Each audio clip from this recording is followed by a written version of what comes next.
we have to recognize what they have done over the long share of this last month or so. Again, the last time they lost a series before they dropped 2 out of 3 earlier this week to the Tigers, I believe was when they were at the Braves, and they had either split or won every series since then. So clearly they're on the trajectory that they want to be. It's just, losing 2 out of 3, you never want to do that. But again, it's the Tigers, who I have as the second best team in Major League Baseball right now. So the vibes, I think, are still good going into this series. I don't know about you, Brenden. You're obviously closer to it than I am. No, I would agree that the vibes are still good. And, yeah, you go a month basically without losing a series. That's certainly an accomplishment. And now it's just about wiping the slate clean from the last one and moving forward against another team in the National League hierarchy that's kind of in a similar boat as the Cardinals are. So it'll be a good matchup against a team that's maybe in a similar station of their season and trying to figure out exactly what they're going to be. And the Cardinals do get this series at home where they've played some pretty good baseball. So excited to see what the weekend looks like for the Cardinals and whether or not just one series loss is, just that anomaly and you can kind of chalk it up to the team they were playing and really that one pitcher that they faced who they did some damage against but just couldn't get over the hump to win that game. And then maybe you had a little bit of a letdown in Game 3. The off day, hopefully a chance to reset and get right back to the style of ball they were playing prior to the last game of the series against Detroit. And Arizona's an interesting team, as you mentioned. I mean, again, tough division that they're in with how they're going to have to scrape together some wins. That'll be very interesting. And the Cardinals still have many series to go against those teams, and so we'll eventually see how they stack up against them when those series come. But this is kind of their first taste of it here as they face this Diamondbacks team. And the lineup is tough to navigate so far based on how the Diamondbacks have done offensively.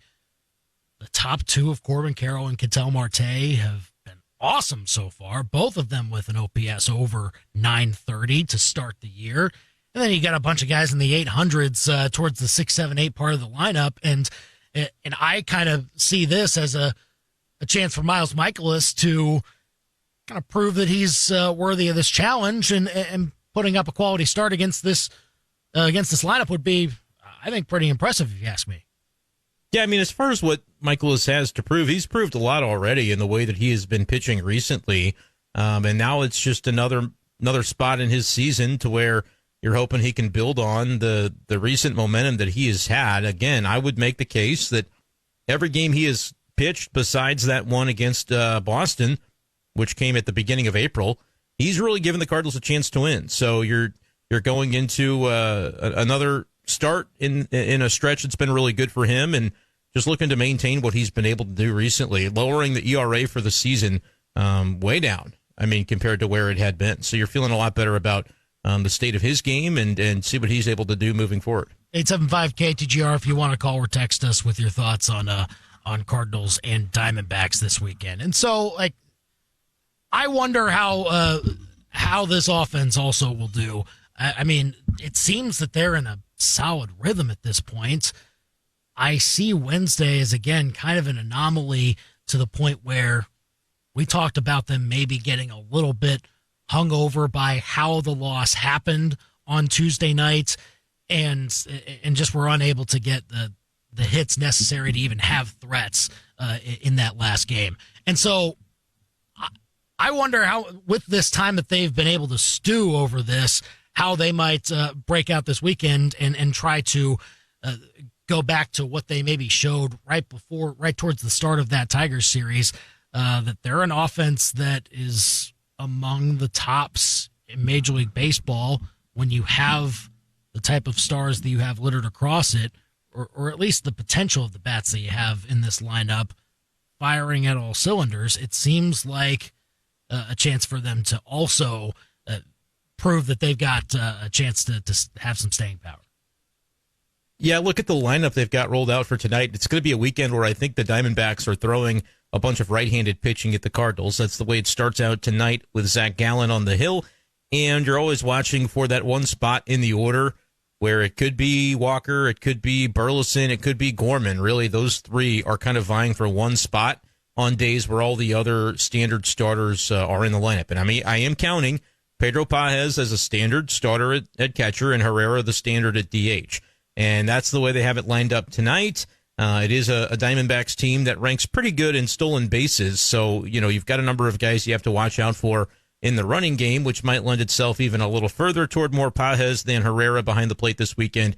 It is Burleson in the lineup tonight in right field. They want to get opportunities for Walker. They really do. But the way Burleson is swinging it right now, I think he is the guy that I probably want in there for this series opener as you're trying to continue catching lightning in a bottle with the way that he's been swinging the bat. You got a right-handed pitcher on the mound. It allows you to add a fourth lefty into the lineup and break things up a bit. And again, I just think with the prioritization of playing time between the lefties, Burleson and Gorman, position you can throw out the window because they've got enough guys with flexibility that it doesn't really matter where they play defensively. Right now, I would lean toward Burleson myself, and that's what Oliver Marmol is doing in Game 1. It seems that's what should be correct, too, because I get that as the criticism from most Cardinal fans saying, all right, well, it looks like we have a competitive team. Let's try to make them as competitive as possible, game in and game out. I know that there still needs to be runway for guys like Jordan Walker and probably Nolan Gorman too, but I would maybe rank the hierarchy right now of that final spot that you're trying to fill out in the lineup most every day of Burleson right now at the top, then your Walker, and then your Gorman. Is that unfair? I think that should be about what it is. Yeah, I think you can look for certain things to happen when they offered this alignment. You can look for Burleson to take a couple of at-bats off the starter, and then you get into the later stages of a game, relief pitchers start coming into the mix. And you also wonder if it's a close game, does Jordan Walker finish out the game simply due to defense? So is that a way that you're able to get both bats into the lineup?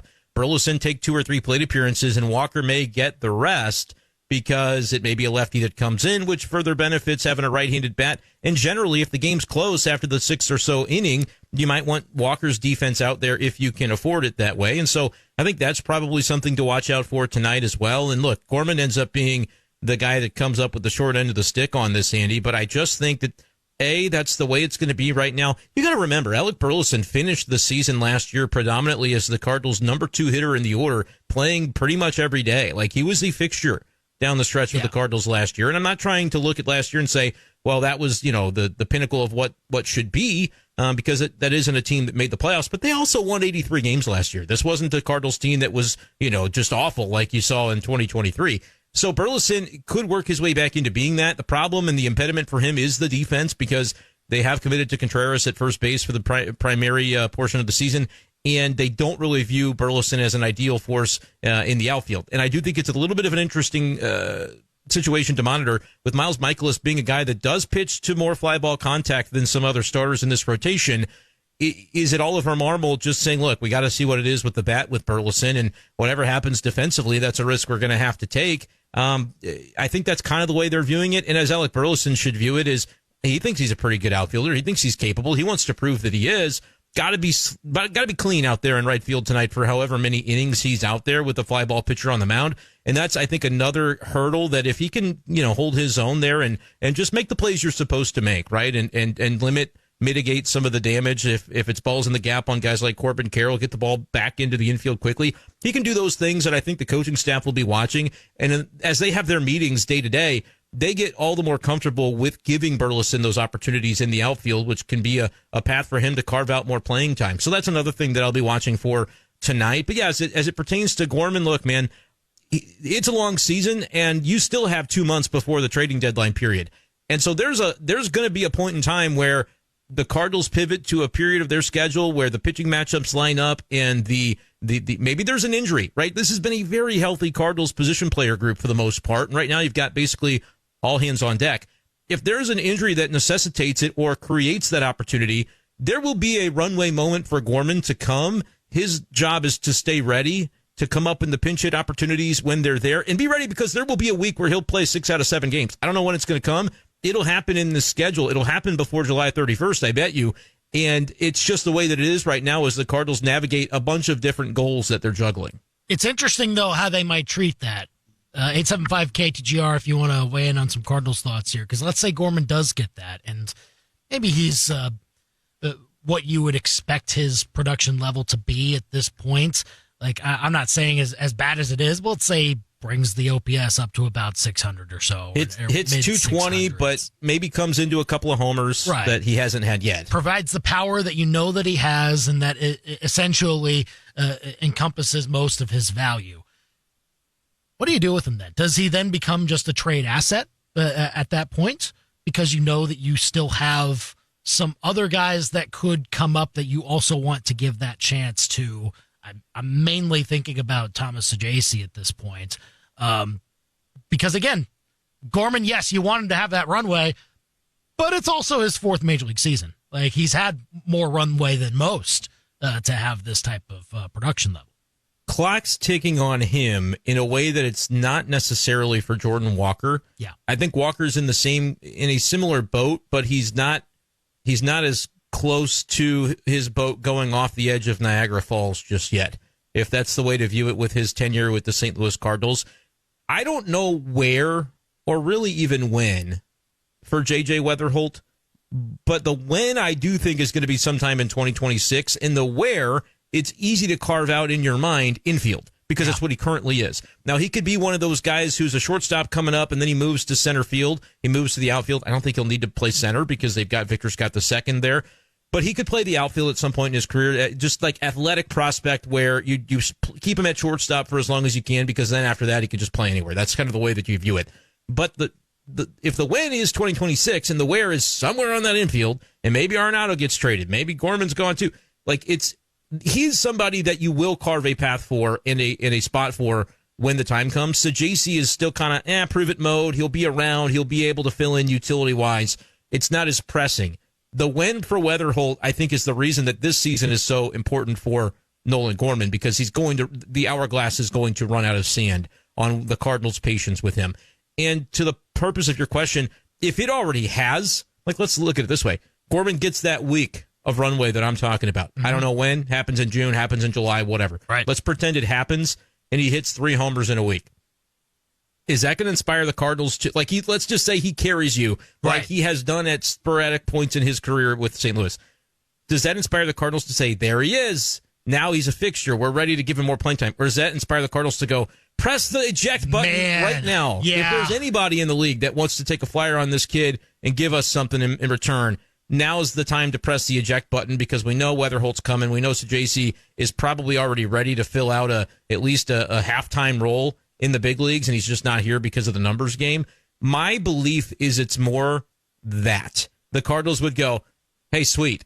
Does anybody call 29 other teams? Yeah. Do you see what he did? Do you see what he did last week? Yep. I'm not saying that's fair to Gorman, not saying it's right, not saying it's going to pay out. I think it's probably right. I think it's probably right. Yeah, I mean, the season-long numbers, again, it's as bad as it has been so far for him in his Major League career at this point. And so any bright spot you get, you try to highlight it, and you try to dangle it in front of other teams. And that's not what they believed in February. I think even internally, where they would be a little bit more honest about their skepticism of, we can say publicly, like, Gorman's ready. He's been working with Brant Brown. But, like, in their heart of hearts, did they believe it? I don't know if they did. I think they were like, it's show me state, just show me, and we'll decide based on what you show us. Yeah. He hasn't showed much.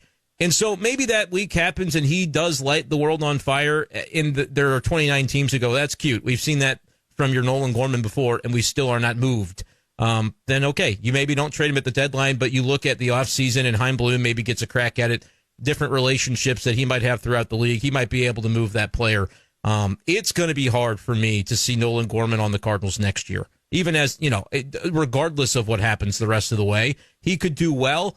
Okay, that's a reason to trade him. He could do poorly. Okay, that's a reason to unload him. Unless the Cardinals are just so stubborn and they really feel, hey, look, we're not going to let this guy light it up for somebody else, and we're just going to hold him, and he's going to be a lefty bench bat for us, maybe to the detriment of his career blossoming. But if they're not getting anything of value for him, they may refuse to do the Tyler O'Neill trade with him, where they traded him for a couple of relievers and a bag of balls, right? Because they were just so done with Tyler O'Neill. Well, he goes and performs somewhere else, and it's a new front office next year, Andy, so that may not be a factor, where they may not say, look, I don't care what the last regime did. I didn't make those trades, so I'm going to be willing, as Chaim Bloom, to come in and organize my roster with the pieces that they left over to me in a way that I see fit. I think it's about fair to say that that Gorman probably has the clock ticking on him. And at least for the very short term, he's got to do a lot to work up the pecking order when it comes to that last spot that the Cardinals are trying to fill out with their lineup. And look, I think for now it's got to be Burleson, but we'll see what happens in the end when it comes to that. Also today, the Cardinals brought up Matt Svanson again.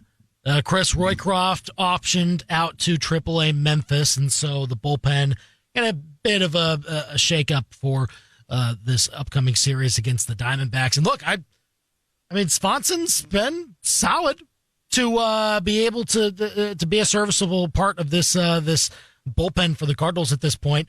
And so maybe just getting another opportunity, just again keeping arms fresh, probably is the biggest part of that. Yeah, and I mean, Roycroft, they've been up and down with him trying to get him right.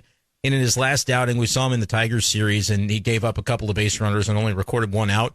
And then maybe a little bit punitive because I think he came out of the game for John King. Both those inherited runners came around to score, and that might have been just a moment of frustration when you're the Cardinals, when you're like, look, if he's not filling that role that we trust him to keep the games close, let's get somebody else in here and just continue to cycle it. Because that was a game in Game 3 on Wednesday where they're down 3-1, and if your B relievers, if that B squad of your bullpen comes through and keeps it 3-1, does your offense feel a little bit more of a spark to say, hey, we're still in this game? That's the name of the game when it comes to that secondary group of relievers. You got to use all 8 guys, and they turned to Roycroft and John King, and both of them, failed to get the job done in that moment.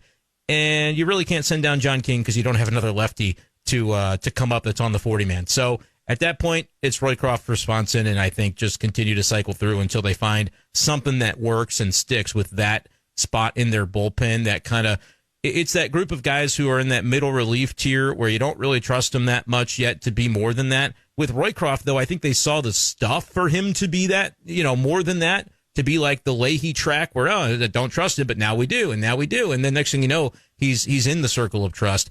I don't believe that Matt Svanson has a lane with Ollie Marmol to get there.